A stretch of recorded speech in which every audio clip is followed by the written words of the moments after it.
اے خدا میرے ان گناہوں کو بخش دے جن کی وجہ سے بلائیں، مطلب جتنی بلائیں آ رہی ہیں ریزن کیا ہے؟ گناہ ہے۔ تنزل النقم، بدبختیاں گناہ ہے۔ تغیر النعم، جتنی نعمتیں آئی پھر واپس چلی گئیں، کس کی وجہ سے؟ میرے گناہوں کی وجہ سے۔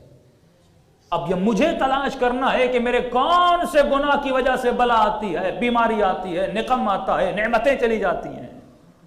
مجھے اپنے وجود پہ غور کرنا ہے، صبح سے شام تک میں نے کون سا گناہ کیا؟ جس طرح ڈاکٹر کہتا آج آپ نے کیا کھایا تھا، آپ بولتے آج مرغی کھائی تھی یا گوشت کھایا تھا، اچھا اس کی وجہ سے آپ کا کولیسٹرول فار ایگزامپل ہائی ہو گیا۔ اسی طرح انسان کے وجود میں جب بیماری آتی ہے وہ کولیسٹرول کی وجہ سے بھی ہو سکتی ہے، لیکن کسی گناہ کی وجہ سے بھی ہو سکتی ہے۔ تو انسان کو سوچنا چاہیے اگر میرے وجود میں بلائیں آ رہی ہیں، گھر میں نقمتیں آ رہی ہیں، بدبختیاں نازل ہو رہی ہیں، رزق میں تنگی آ رہی ہے، اس کی وجہ کیا ہے؟ یہاں تک فرمایا اگر تجھے رونا نہیں آتا، اگر تو نماز تہجد پہ اٹھ نہیں پاتا، اگر تو ذکر خدا کرتا ہے پر تجھے سکون نہیں دے رہا یہ ذکر، سوچو کہ کون سی چیز رکاوٹ ہے جس کی وجہ سے تمہارا وجود اس لذت کو محسوس نہیں کر پا رہا۔ تو کہا لا خوف علیہم ولا ہم یحزنون، یہ خوف آتا کیوں ہے؟ کون سی چیز ہے جو میرے وجود میں خوف کو پیدا کرتی ہے؟ فرمایا اللہ نے مختلف طاقتوں سے تمہارے وجود کو نوازا، تمہارے وجود میں قوت عقل بھی ہے، لیکن ایک اور طاقت ہے جو بہت مضبوط ہے، وہ کبھی کبھی عقل پر بھی غالب آ جاتی ہے، جس کو سب سے زیادہ شیطان استعمال کرتا ہے تمہارے وجود میں خوف اور ڈر کو ڈالنے کے لیے۔ اگر اس طاقت پہ تمہارا کنٹرول ہو تو کبھی کوئی خوف تمہیں ڈرا نہ سکے سوائے خوف پروردگار عالم۔ کہا وہ کون سی طاقت ہے؟ اس کا نام ہے وہم، نفاثات فی العقد یوسوس فی صدور الناس من الجنۃ والناس، یہ سینے میں جو وسوسے ڈالتا ہے تمہارے صدر کو نجس کر دیتا ہے اپنے وسوسوں سے اور وہم سے۔ اچھا یہ وہم کیا ہے؟ آپ کہو کہ مولانا میں وہمی نہیں ہوں، لیکن میں گارنٹی سے کہہ سکتا ہوں 99% لوگ یہاں بیٹھے ہوئے وہمی ہیں۔ اس کی دلیل دوں گا۔ آپ کے بھائی، آپ کے باپ، آپ کے کسی رشتہ دار کا انتقال ہو گیا اور کہا کہ کل شام کو اس کو دفن کرنا ہے۔ تھیوریکلی سب کو یقین ہے کہ مردہ نقصان نہیں دیتا، ہاں اس کا پوسٹ مارٹم کرو، کاٹو، جہاں پھینکو، مردہ کوئی نقصان نہیں دیتا۔ مردہ بالکل ایسے جیسے ایک کاغذ، ایک ٹیشو پیپر، ایک گلاس، بے جان چیز ہے جس میں سانس نہیں، جس میں شعور نہیں، جس میں فکر نہیں، مردہ ہے۔ سب کو یقین ہے۔ ایک کوئی ایسا انسان جو کہے کہ مردہ نقصان دے سکتا ہے؟ سب کہیں گے نہیں مولانا مردہ نقصان نہیں دیتا۔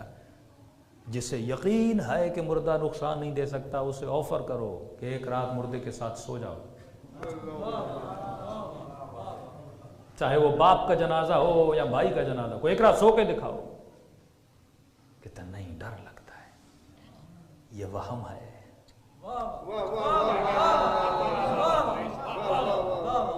اب تو بتا تیرے اوپر وہم غالب ہے یا عقل غالب ہے؟ تو پیروے عقل ہے یا پیروے وہم ہے؟ تھیوریکلی تو میں مانتا ہوں کہ یہ نقصان نہیں دے گا، پر پریکٹیکلی میں نہیں مانتا۔ یہی مسلمانوں کا حال ہے، مانتے ہیں قیامت ہے پر پریکٹیکلی نہیں مانتے، کہتے ہیں خدا ہے پر پریکٹیکلی بتاتے ہیں کوئی خدا نہیں ہے، کہتے ہیں کوئی قیامت ہے پر اپنے عمل سے بتاتے ہیں کوئی قیامت نہیں ہے۔ اسی طرح ہمارے وجود پر یہ ایک میں محسوس مثال آپ کو دی تاکہ آپ محسوس کر سکو کیوں نہیں ہم سو رہے۔ پتا بھی ہے یہ نقصان، بالکل ایک گلاس ہے، گلاس کے ساتھ سو جاتا ہوں، ممبر کے ساتھ سو جاتا ہوں، بیڈ کے ساتھ سو جاتا ہوں، جس کے ساتھ پوری زندگی میں نے گزاری، الفت محبت، لیکن کیوں؟ کیونکہ لوگوں کی باتوں نے میرے وہم کو امپروو کیا ہوا ہے، اتنی باتیں کی ہیں کہ وہم غالب آ چکا ہے۔ اس کی سمپل اور مثال یہ دوں کہ 1 گھنٹہ جنات کی باتیں کرو، 1 گھنٹہ رات کے کوئی 11-12 بجے آپس میں بیٹھ کے جنوں کی آج رات بات کرنا، جن ایسا ہوتا ہے فلاں کے گھر میں آیا، یہ کیا وہ کیا۔ اب اکیلے رات کو کمرے میں سو جاؤ،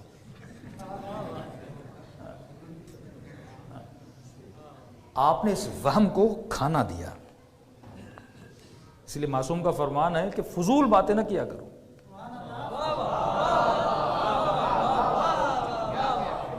اس سے تمہاری عقل زائل ہو جاتی ہے. یہ تمہارا کیا جائے، تم نے جن کو دیکھا نہیں، فضول میں باتیں ہو رہی ہیں، کسی نے نہیں دیکھا. اور منع بھی ہے کہ جنات کی ایک خوبی ہے کہ ان کا ذکر کرتے ان کو اچھا لگتا ہے،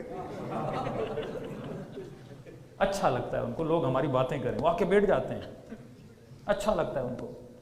اب جتنا آپ نے بات کی آپ کا وہم امپروو ہوتا گیا ہوتا گیا ہوتا گیا، عقل کمزور ہوتی گئی. اب رات کو سو گے تھوڑا سا پنکھا بھی ہلے گا، عقل سے میسج نہیں آئے گا، وہم سے میسج آئے گا. ہے کوئی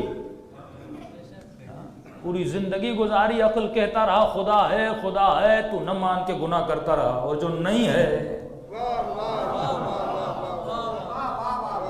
اس کا بتا بتا کے تیرے وجود میں خوف بھی پالتا رہا، ڈر بھی پالتا رہا. اب ذرا میدان کربلا میں آؤ، دیکھو لشکر حسین پر وہم حاکم ہے یا عقل حاکم ہے.